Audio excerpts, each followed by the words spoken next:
In the desperate effort to overthrow the failing authoritarian government of Syria's Bashar al-Assad, 70,000 Syrians have lost their lives, most of them civilians. Across the Middle East, the uprisings of the Arab Spring have given way to disillusion in many places, as old and new governments struggle to meet expectations. Why is good government so hard to achieve? With an eye on the human condition, this is Insight.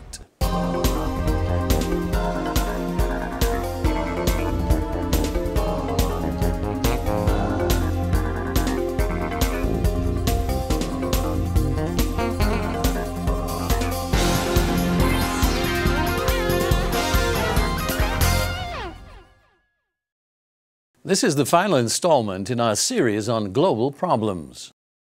We've looked at several major areas of concern, which, if left unresolved, could spell disaster for humanity. They are war and the weapons of war, food and water shortages, injustice, and in this episode we'll discuss failed government.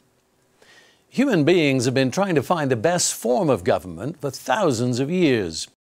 Today, most want to live under liberal democracy. But is it really the best system?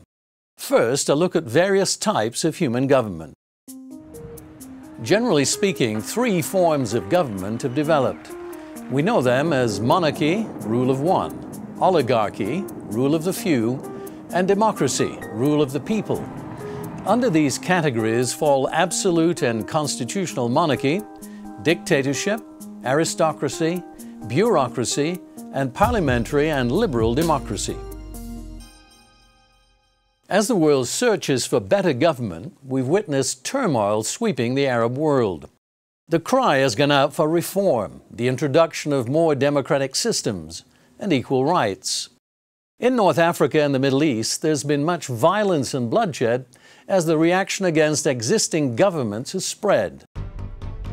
It started with revolutions in Tunisia and Egypt. Then came civil war in Libya.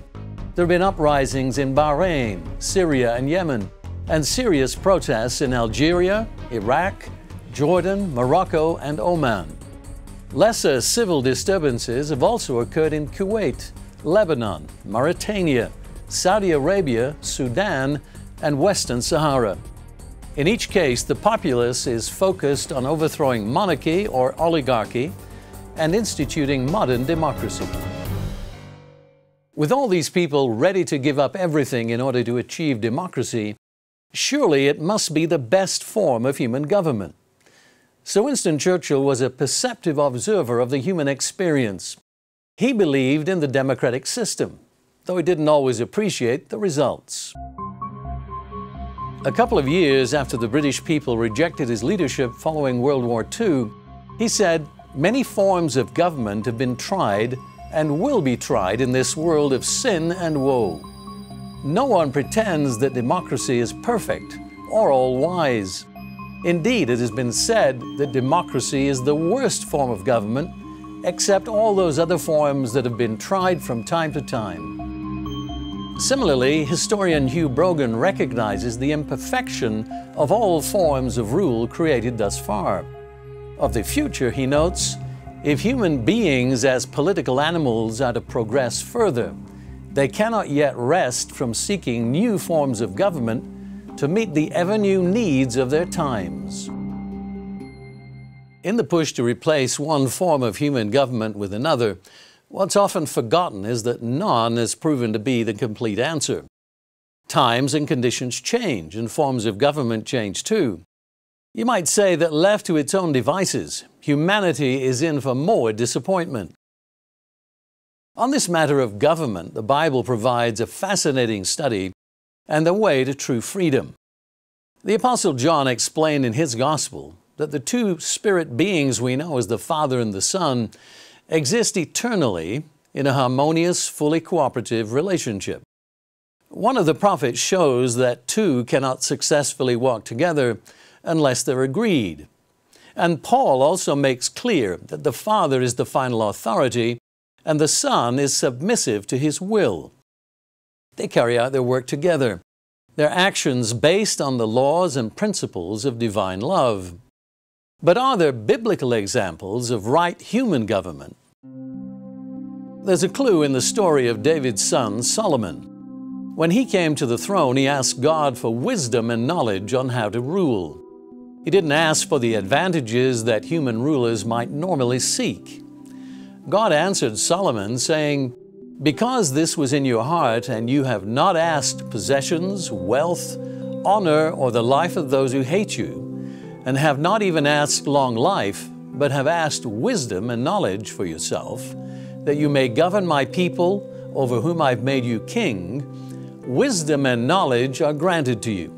I will also give you riches, possessions, and honor, such as none of the kings had who were before you, and none after you shall have the like." This tells us that there's a fundamental difference in the way godly government and normal human government works. The principles of godly government don't have their origin in this world's way of thinking. They're not based on the will of fallible human beings, but on godly wisdom and knowledge. The principles are spiritual in origin and nature, and will have a future application. The foretelling of Jesus' birth through the prophet Isaiah is well known. "For unto us a child is born, unto us a son is given, and the government shall be upon his shoulder, and his name shall be called Wonderful, Counselor, the Mighty God, the Everlasting Father, the Prince of Peace." Handel used this text in his famous oratorio, Messiah. What he did not include was the rest of the statement. "Of the increase of his government and peace there shall be no end, upon the throne of David and upon his kingdom, to order it and to establish it with judgment and with justice from henceforth, even forever. The zeal of the Lord of hosts will perform this." This speaks of the time of Christ's rule on earth at a future date. What's described is a coming time of universal peace and justice under His care. "For a law will go out from me, and I will set my justice for a light to the peoples." Unlike human government, God's government will grow not by attempts to improve it, but because it's right to begin with. Justice and righteousness will be evident characteristics. But can we do anything in the meantime? On the individual level, yes. When Jesus' disciples argued over who was greatest among them, He corrected their view of government. He told them, "The kings of the Gentiles exercise lordship over them, and those in authority over them are called benefactors. But not so with you." They were not to be like the Roman world around, with its concepts of human authority, greatness, and honorary titles. He went on to say that humble service is a key attribute. The day would come when they would have godly authority, but as spirit beings in the kingdom of God. Human greatness and power over others is simply not God's way. His Spirit leads along a very different path.